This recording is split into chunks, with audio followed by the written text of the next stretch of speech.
Brownback Lunch, Ray Scott is going to be giving a program. He's going to be telling some Civil War tales, but he's going to be talking a lot about Andersonville Prison.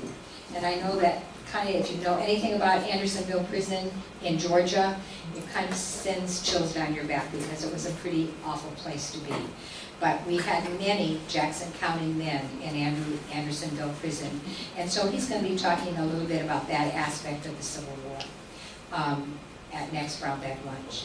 Today, we're going to not talk about the Civil War, only it doesn't look like it from looking at that. It's just that somebody, I don't know who, forgot to do the opening screen.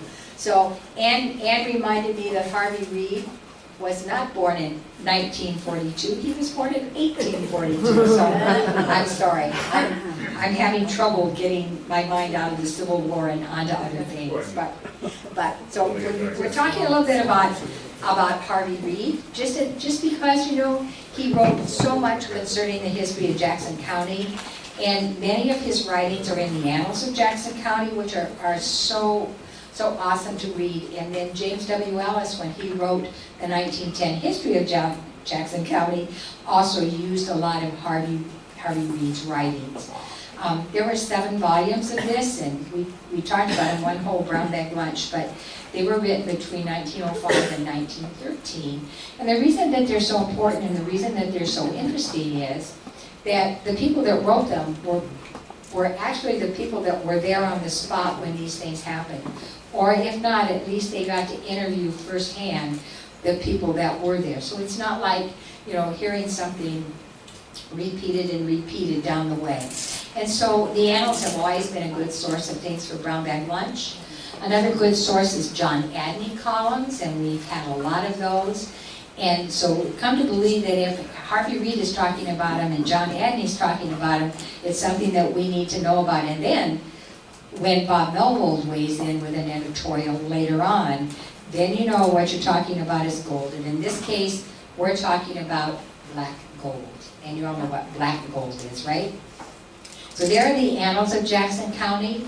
And in the Annal number 5, May of 1907, there was an article talking about the first and only oil well ever drilled in Jackson County.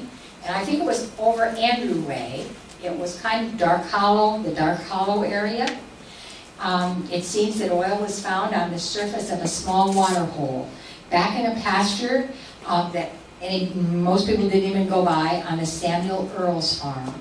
And this round hole in the side seemed to be fed by an intermittent spring. And it always had water in it. Sometimes it was 1 or 2 feet below the opening, but at irregular intervals it tended to just overflow. And they could never figure out why that was, because it didn't have anything to do with the amount of rain that they had had or anything like that. So it was just kind of a mystery. They kind of figured out that maybe the most plausible explanation of that was that there was a sinkhole further up on the hill, and it would get clogged up, and then when it would break loose, then the water would burst out of the other one. Excuse me. So to see exactly where the Earls farm was, so it's right in here, and 6 miles northeast of Maquoketa. So that'd be Dark Hollow, right guys? I think that's the Dark Hollow area, okay? That's where all of this occurred, northeast of Maquoketa, 6 miles. Right next to that was the Peter Broderson farm. Well, nothing unusual ever had happened in that part of the country until the early fall of 1906. And then there's kind of 2 tales of how this story happened. There's always more than one. Evidently, some young men from a neighboring farm noticed that there was kind of a dark, oily substance on top of this sinkhole. And they scooped some up and took it into town for identification, and it was immediately recognized as petroleum. There's also stories that Mr. Earls had noticed an oily substance on the hooves of his cattle, and his cattle used that from time to time as a watering hole. So he had known about that too. So between everybody involved, samples were sent to a petroleum geologist for analysis. And it turned out that this was indeed petroleum and that it was of an excellent quality. And you have to remember, this is 1906. There were very few cars around here. There weren't tractors.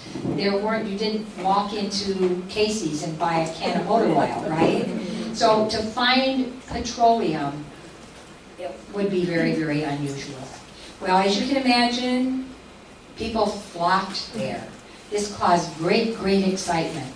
And the water hole was visited by many people daily. And people brought little bottles and little cans, and they scooped out a little bit to have a souvenir. And they estimate that a couple barrels worth of oil was probably carried away from this little water hole.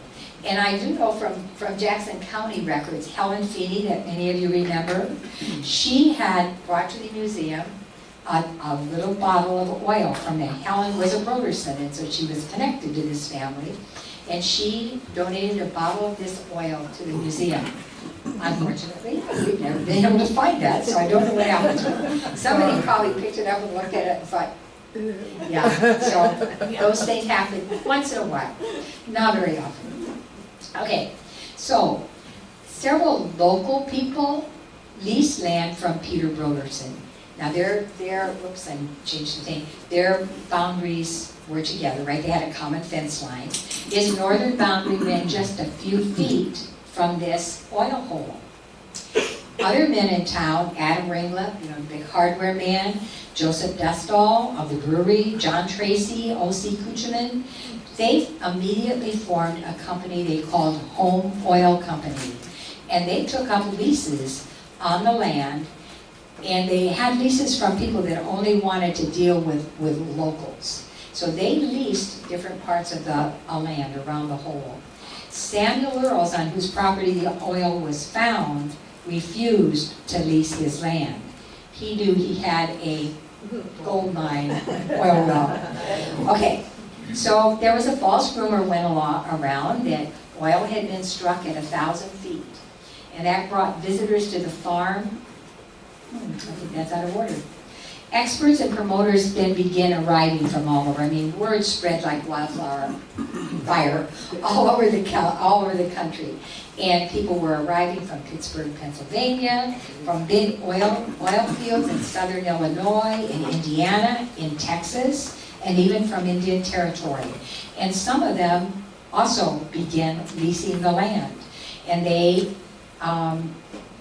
soon over 7,000 acres of land was leased around this oil hole in 5 different townships. The townships were, of course, Perry and Jackson, Maquoketa, and Fairfield, and South Fork even had leases on the Beidler, Max Campbell, and Clifford North farms. So people were all into this, and they were leasing up every little piece of land that they could. The company at first said that they had to have land leased at least a mile square around the parent hole, but that grew to 12 miles before this went on. There was a man that even leased land in Codfish Hollow that was a lot further away. But the main player in this turned out to be a Rock Island man. He had been a Rock Island man by the name of George H. Johnson. And he was by now from Beaumont, Texas, and he was the owner of several very prolific oil wells there, and he was one of the first men who came. So he studied the site on the Earls farm, and he thought that he could see things there that resembled the signs of oil, the oil fields that he knew about in Texas. And therefore, he had great confidence that this field was worth exploring. So he bought up the leases of the others who had bought them first. He paid more. He bought up leases, and he even was able to buy the lease from the Broderson farm. So his leases then totaled over 1,000 acres. And kind of the terms of his lease, and I'm not sure I understand it at all, were 25 cents per acre for 3 years. That's what he leased the land for. And then when oil was pumped, he would get 12.5% of the profits for those 3 years. That's what these leases did. Pretty soon the price of the leases went up to 50 cents per acre. So But Mr. Johnson was prepared to spend $25,000, a lot of money back in 1906. The local leasers, the men we mentioned first, Adam Ringlet, etc., they were perfectly willing at that point to let someone else assume the risk of the deep well boring. They just did not have the money to go there. So they sold their leases on their land as well. Mr. Johnson eventually leased the Earl's farm, as I said, for $1,500. Mr. Earl was offered $20,000 for his farm, but he refused to sell it. Now that, again, was a lot of money in 1906, and several times what the farm was worth, but he refused to sell. Okay, so all of these other Texas oil men soon joined Mr. Johnson, and together they financed this venture, right? Colonel S.H. Clark was an experienced well driller. He became the superintendent. McIntyre and Kelly of Casey, Illinois were hired to do the drilling. Their drilling equipment was said to be first class, and they agreed to drill down 2,000 feet or even 3,000 feet if it was required. So they were all, now this was in the fall, right? So, there is a picture of the oil well. Drilling then began the next spring, April 26th of 1907. And the locality that they actually chose to drill the well wasn't on the Earl's farm because he would not lease his land. But it was on the Broderson farm, and that was just a few yards away, just over the property line. So they actually drilled this well on the Broderson farm. The mouth of the well was 760 feet above sea level, and it was 40 feet below the summit of the hill. Now, I don't see a hill in that picture, but supposedly 40 feet below the summit of the hill. Okay, visitors at the well. Well, this is a newspaper photo, and the caption of the newspaper was kind of interesting. It said that young Ed Luckish and his senior classmates from Maquoketa High School, it's 1907, skipped a day of school to see the derrick northeast of town in Dark Hollow. The oil boom was short-lived, but the senior boys found themselves in a lot of hot water when the superintendent wanted to bar them from graduation for their lapse in attendance. And Matt Luckish, you know, is quite and Ed Luckish, his brother, quite important in our history. Matthew Luckish is the one that went on to be the world-famous scientist, father of seeing and all of that sort of thing. But his whole class went out, and I think eventually they were allowed to graduate, but skipping school back then was a very serious offense, and maybe it should be a death. We have just a few other photos. These old photos are just so wonderful. And yeah, I guess I do see a hill, maybe behind this oil well now. Okay. So here's another shot of the oil well. They had a large motor that ran the whole time. And there's another shot of the oil well. Okay, and that shot is actually from the annals. And this is the only photograph that I found that shows, see the two men standing at the very top platform on the oil well? They're quite a ways up there. I hope it wasn't a windy day, I don't know. But there they are at the very top of the oil well. So this was quite a thing for this part of the country to see, and it just caused all kinds of excitement. All kinds of excitement. Okay, so we have a couple pictures of the workings of the oil well, I guess the drilling mechanisms. So by March of 1907, a carload of equipment had arrived at the Milwaukee Depot in Maquoketa, East Platte Street. And it was taken out to the Earl's farm by wagons and teams of horses. And on April 18th, a 30 horsepower boiler, that's what we saw in the last picture, I think, with the steam coming out, and a 25 horsepower engine arrived, and they were taken to the Broderson farm. progressive transportation ideas had to have been in effect back then, because part of the plans were, you know, what do we do with this oil when we drill it, when it comes up out of the ground? The plan was to pipe the oil to the Mississippi and put it on barges and take it away. So, you know, it was very, very well thought out. These were professional men doing this. So drilling actually began on April 26th of 1907, and speculation was that oil would be struck very soon, and that's the time when the rate of leases went up to 50 cents an acre from 25. So according to one newspaper article, and there were many, at 800 feet on May 23rd, the drillers hit a hard substance which brought things to a screeching halt. At the bottom of the hole was a rock, and the rock was at such an angle that it threw the drill off to the side when they tried to drill through it. So they made an attempt to blast away the rock. But they said that the dynamite was not sufficiently good quality to explode beneath 600 foot of water through which the hole had been drilled, and consequently that plan had to be abandoned. So when they drilled this case and they put this casing down in, after so many feet down, it began to fill with water. And so to get to the rock at the bottom, which was stopping all the progress, they had to go through all of that 600 foot of water and then expect this dynamite to explode. I don't know how that works, but there must have been a way. Anyway, so that kind of stopped things for a little bit. They had to order a special star rimmer drill. And while they were waiting for that to come in on the train, every day they checked the train, every day it wasn't on there. False rumors, you know, were spreading and were going everywhere.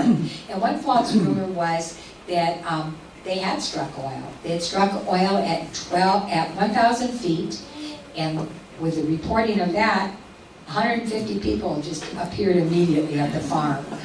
Well, then someone reported that the oil hole had been salted. You know what that means.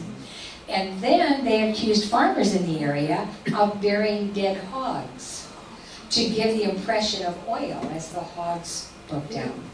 Well, a local company that was formed, Adam Ringlup and Friends of the Home Oil Company, right?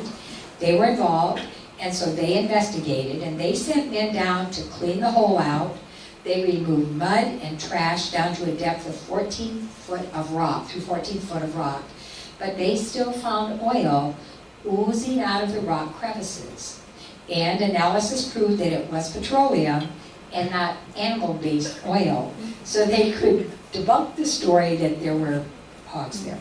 Okay, so that all went away. And finally this special star-rimmed drill came in and they could get back to work.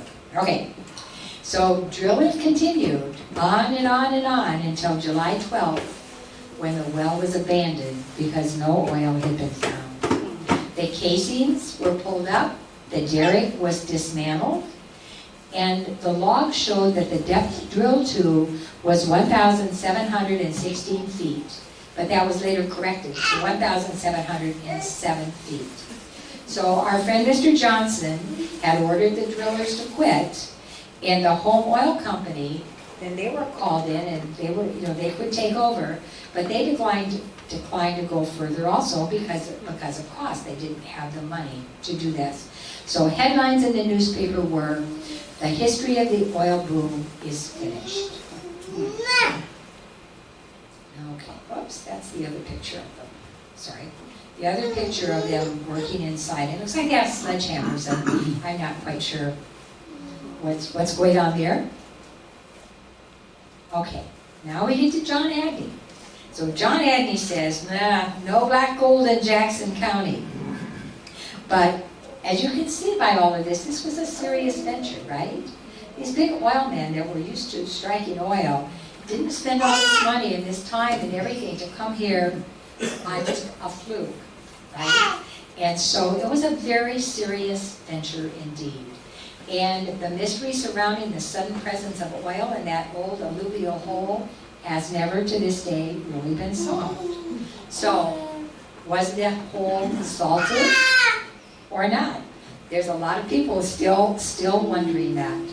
But looking back in history, okay, was there oil in Jackson County, or is there? There was an article as early as January 3rd of 1867, and it was about the Jackson County Oil Company.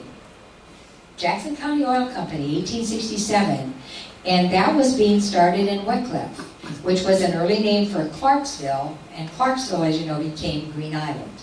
So we're talking Green Island area. They started an oil company in the Green Island area. James Clark, who founded Green Island, and that's why it was called Clarksville, and he's a member of our Hall of Fame. He formed this group with the purpose of boring for oil and constructing an oil well in Washington Township. So this little alluvial hole in Dark Hollow wasn't the first time that they had thought they had oil in Jackson County. This is a stock certificate that John Luckish had for 50 shares in the Maquoketa Oil Company. It's dated 1903. Well, 1903 is 3 years before the discovery of the oil on Samuel Earls' property.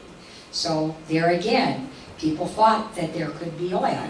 And it was accompanied by a 1977 letter from the Insurance Department of Iowa, and I didn't mean 19 this time because you know me. 1977 letter from the Insurance Company Department of Iowa stating that this company was incorporated in 1903, again, 3 years before the oil hole on the Samuel Earls farm.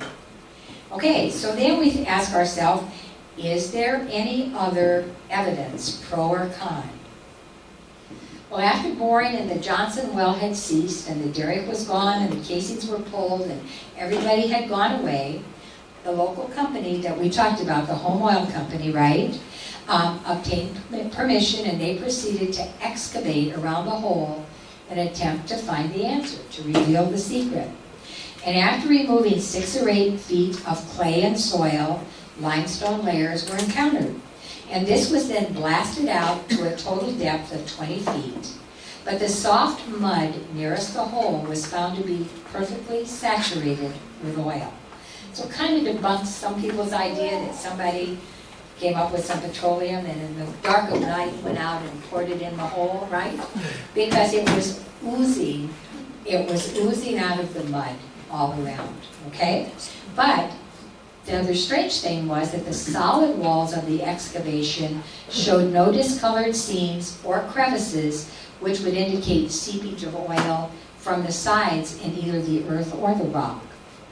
So, Henry Reed, that we saw first, found it significant, and he was really questioning, he found it significant that no oil appeared in the hole in quantity sufficient to even dip out after the workmen arrived with the drilling equipment.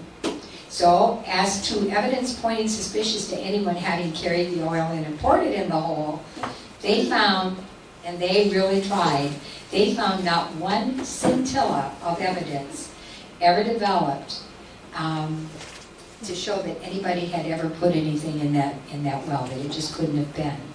And so it can only be pronounced as, according to the newspaper, a scientific puzzle of remarkable perplexity. Okay.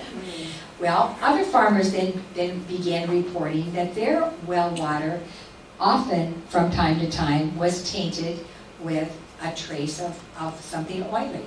And again, you have to remember, this is before tractors and before automobiles. And so oil products were not found on farms or in stores. So even if somebody was doing this, where were they getting this? So even though we've all heard about this first and only Jackson County oil well, and some would call it a hoax, there were some very interesting things that did come out of this experience. So while doing the boring by George Johnson and Company in search of petroleum, and they found none, they did contribute a great deal to scientific knowledge of this area. A man by the name of Professor William Norton of Mount Vernon, who was a geologist for the state of Iowa and the U.S. government, visited the site just before the drilling ceased. and he was furnished with driller samples of all the different strata that they had gone through.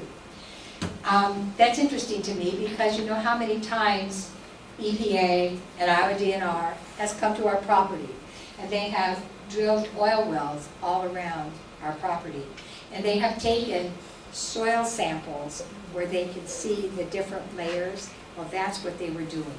So he had all of these different layers of oil going down, and this Professor Norton from Mount Vernon got these and started examining them all. You could see all the different stratas which had been passed through. And Harvey Reid himself was very skeptical.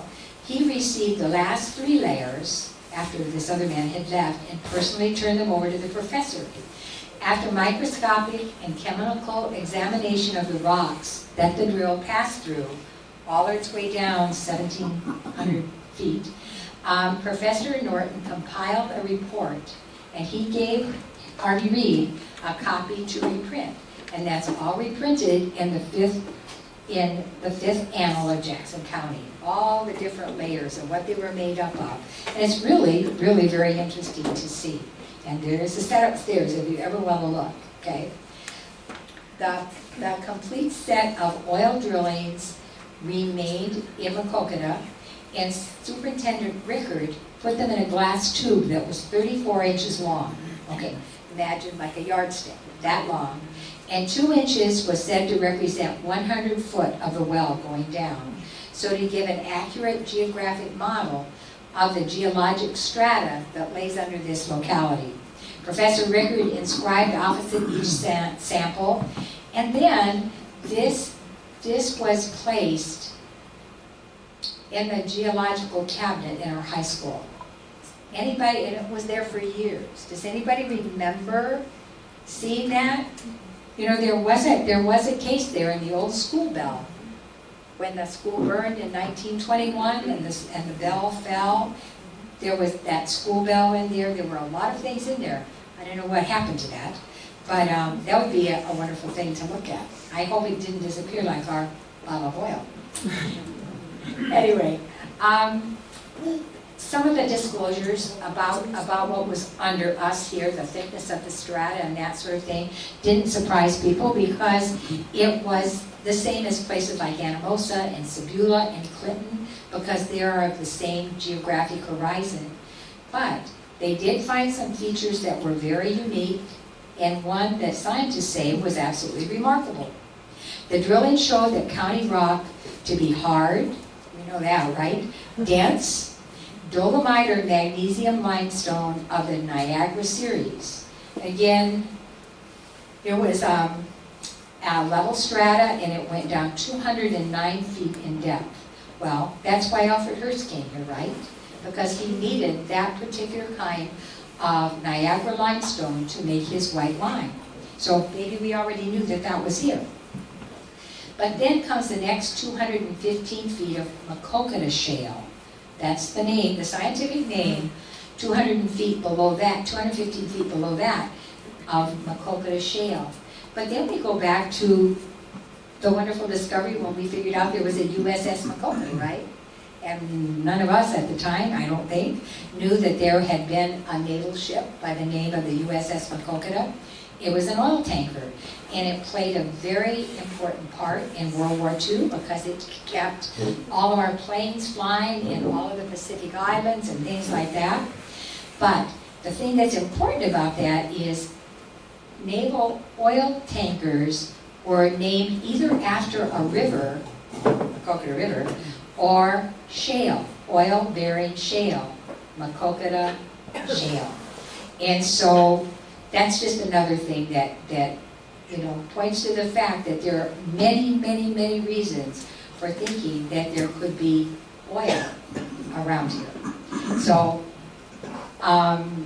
Professor Norton found that the lower portion of the Maquoketa shale, instead of being the pure white that Alfred Hurst was looking for, the lower portion of this 215 feet of shale was a chocolate brown color, chocolate brown shale, which is indeed very oil-bearing. And he supposed that the oil came from there and that the drillers just failed to discover this. So the most incredible surprise disclosed by the well, because they said there was one thing that was absolutely incredible, was that below this there was red sand. And under the present layers of Lake Michigan and Wisconsin, Indiana, and Ohio oil fields, there is red sand. And all of the oil wells have red sand. And the red sand that they found here, that they have in all those other places, he said, have nothing approaching the depth of the red sand layer that's in Jackson County. So those are all curious things to think about, right? When one tries to decide whether was this a hoax or were there really some facts to all of this, etc. And we have to remember that we're dealing with 1900 science here, and all of this might bring a smirk to the lips of today's scientists. But in 1962, Bob Milvold wrote an editorial, published an article, and he used Melvin Joyner's research. And Melvin Joyner did extensive research into this, though quite a lot later, right, in the Sentinel files. And he was preparing to give a program to Rotary, which he did. And so a lot of this information came up there. But this is what was said. Most latter-day Maquoketans, when hearing of the oil boom, take on a big smile. They assume they're going to hear a story of a local people being taken for fortunes by big oil stock swindle in which the oil derrick tower was only a selling prop, and no one would be more surprised than the promoters if oil gushed forth. But surprisingly enough, this was not the case. Professional oilmen from Pennsylvania, Illinois, Texas, and other oil areas supplied the money, secured the leases, and they took all the risk and did all the work. Mr. Joyner, in his research, was unable to find out if the well had ever been capped. Because by 1956, this is 1962, this is like 50 years later, and they could not figure out whether the oil had been capped. They would have thought that the oil would have been capped, the oil well would have been capped, because then if they later wanted to reinvestigate the well, it would be easier to do. But they found at that time that there was no one that could even locate where the well was. So in Bob Milvold's newspaper article, in his editorial, there were a lot of little things where he interviewed different people. I was surprised a lot of those people were my relatives. But and yes, they had been there, and yes, they knew where it was, but they didn't suppose that they could find it now because it had all grown over, and, you know, 50 years later, everything looks differently. So we're not sure that anybody even knows right now where the oil well was. But I have one last photo to whoops. Oh, sorry, I guess I should have showed you that.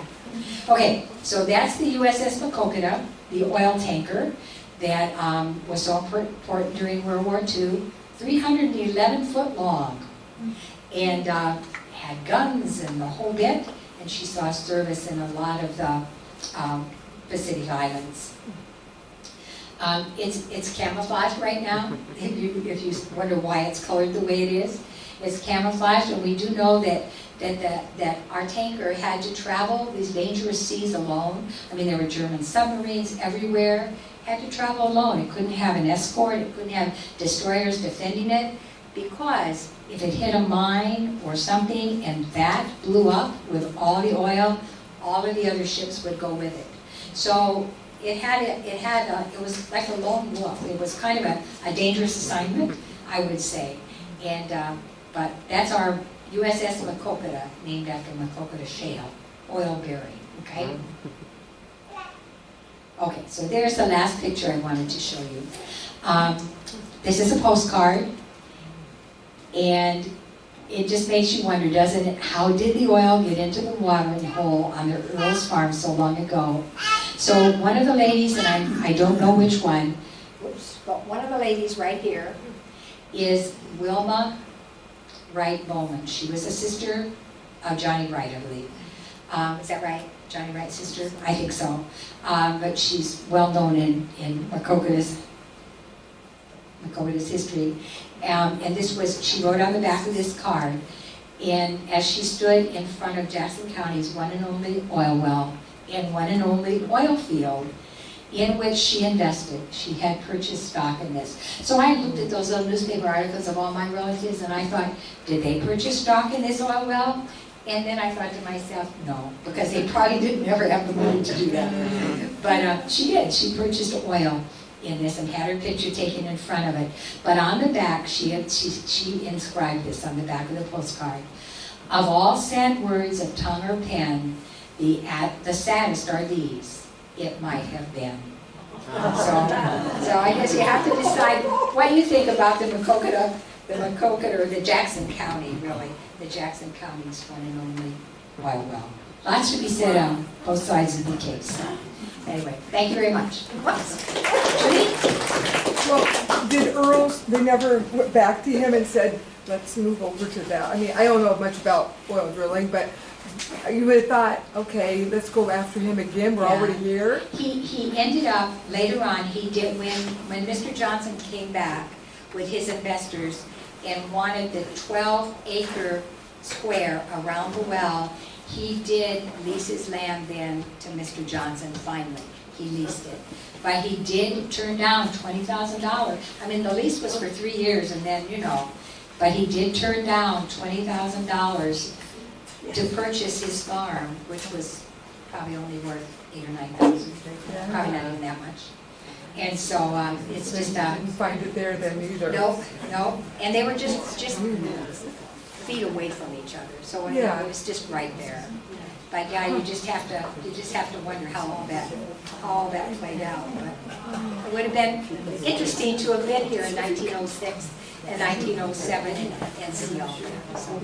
Okay, please don't forget our muster at the Maquoketa. We're counting on you. Roger.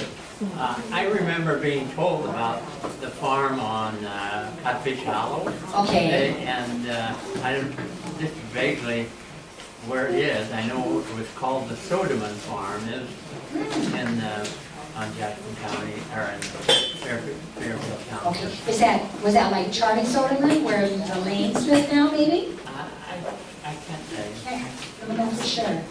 Well, there's just really a lot of stuff here to just say, oh, it's just a hoax, right? Who knows? Maybe one day Jackson County will be wealthy because somebody will find this oil. All right, thank you.